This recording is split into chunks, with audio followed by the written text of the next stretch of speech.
श्री राज कुशवाहा जी, आगामी विधानसभा चुनाव को लेके हम उनसे कुछ खास बातचीत करेंगे और जानेंगे कि किन मुद्दों पे वो इस बार जनता के सामने जा रहे हैं।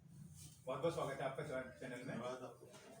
ये बताइए कि आगामी विधानसभा चुनाव आ रहे हैं, उसमें क्या पार्टी की रणनीति है, किस तरह से जनता के सामने आप जा रहे हैं, क्या क्या वो खास मुद्दे हैं जो आप जनता के सामने उठाने जाएंगे?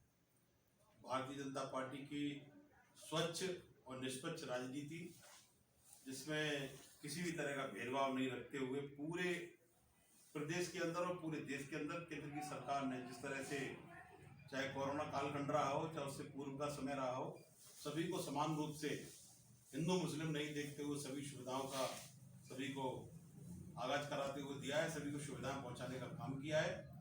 चाहे वो भवन निर्माण के लेकर हो, चाहे वो शौचालय निर्माण के लेकर हो, चाहे किसानों की सम्मान निधि हो, चाहे बेटियों के लिए शिक्षा की व्यवस्था हो, इस तरह की सभी व्यवस्थाओं को लेकर भारतीय जनता पार्टी अपनी स्वच्छ छवि, क्योंकि आज तक किसी भी मंत्री के ऊपर किसी भी तरह का कोई दाग नहीं है, भारतीय जनता पार्टी। दूसरा, बेटियों की सुरक्षा को लेकर, अपराधियों के डर को लेकर, अपराधियों का जब से योगी की सरकार आई है उत्तर प्रदेश के अंदर अपराधियों का चूपड़ा साफ हो गया है, कहीं अपराधी दिखाई नहीं देते।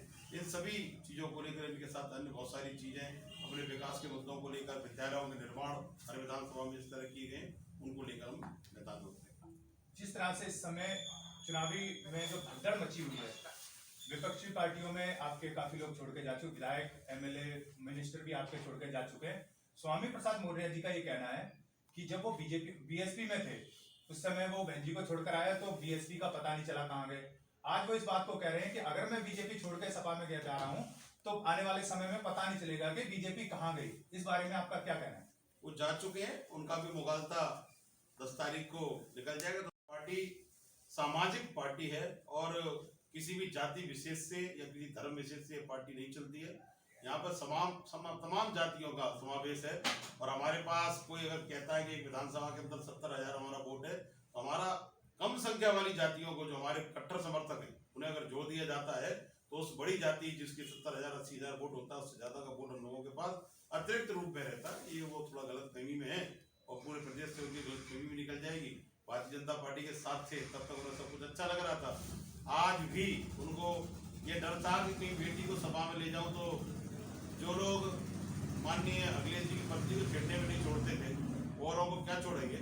ऐसी स्थिति में उनकी बेटी हमारी छोटी बहन है और हमारे साथ काम कर रही है, हमें बड़ी प्रसन्नता है, हमारी सांसद है और उनको हमें विश्वास है, यही हमारे लिए सबसे बड़ी उपलब्धि है। और इसके ऊपर विचार माननीय मौर्य जी को करना है कि उनकी बेटी हमारे साथ पूरी लगन के साथ हमारे साथ है, उन्हीं को विचार। प्रत्याशियों का विरोध हो रहा है, जैसे कि एतमादपुर, खेरागढ़ और यहाँ तक कि उत्तरी विधानसभा में तो अग्रवाल समाज ने कह दिया है कि 9 विधानसभा में से हमारा कोई प्रत्याशी नहीं उतारा है, तो आगामी आने वाले चुनाव में हम बीजेपी का बहिष्कार करेंगे और दूसरी पार्टी को वोट देंगे। इससे कितना प्रभाव पड़ेगा बीजेपी को?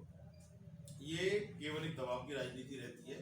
अग्रवाल समाज वो समाज है जिसने भारतीय जनता पार्टी के निर्माण से लेकर और आगामी यहाँ तक पहुँचाने में बहुत सहयोग किया है और मैं पूर्ण विश्वास के साथ जानता हूँ, क्योंकि मुझे कहने में कोई संकोच नहीं है। मेरी धर्मपत्नी अग्रवाल है तो मैं बहुत अच्छे से उनके स्वभाव को जानता हूँ, जाति के स्वभाव को जानता हूँ। वो भारतीय जनता पार्टी के अलावा कहीं वोट नहीं करेंगे।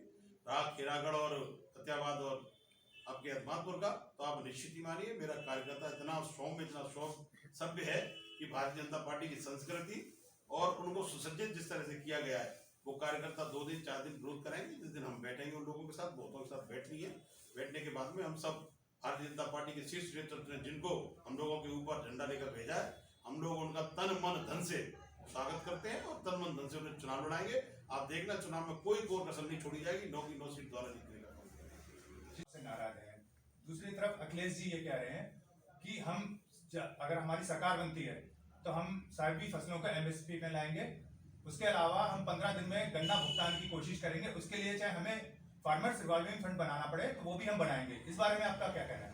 पहले भी 5 साल पहले सरकार रही है और आज जिन जिन चीज़ों की बात करते हैं, चर्चा करते हैं कि मैं ये करूँगा, मैं ये करूँगा, पहले भी कहते थे और अब सपने में कृष्ण आते हैं उनके। पहले कभी सपने में कृष्ण नहीं आए और अपनी कथनी करनी में उनका जितना फर्क है पूरा प्रदेश जानता है, राजनीतिक लोगों के साथ साथ पूरी मीडिया जानती है कि वो कहते कुछ है, करते कुछ है और उनका परिणाम सामने आने वाला है बहुत अच्छे से।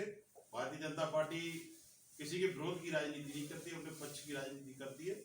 हम लोग अपने प्रत्याशियों के साथ, अपने अच्छे कुशल नेतृत्व के साथ, क्योंकि अभी और पार्टियां जो डिजिटल चुनाव हो रहा है इसके विषय में आपको जानकारी होगी, विचार कर रहे होंगे, मगर मेरे बूथ का अध्यक्ष आज अपनी डिजिटल मीटिंग करता है। और साथ ही साथ अभी इन लोगों को ये नहीं मालूम है कि वर्चुअल सम्मेलन क्या होगा, वर्चुअल बैठक कैसे होंगी, वो नहीं जानते। और हम लोगों को कहीं पर जाने की आवश्यकता नहीं है। हम अपने यही इसी ऑफिस में बैठकर, मेरा एक कार्यकर्ता एक क्लिक पर पूरे 241 बूथों पर बात कर सकता है और वहां चुनाव लड़ने की पूरी प्रक्रिया को पूर्ण कर सकता है।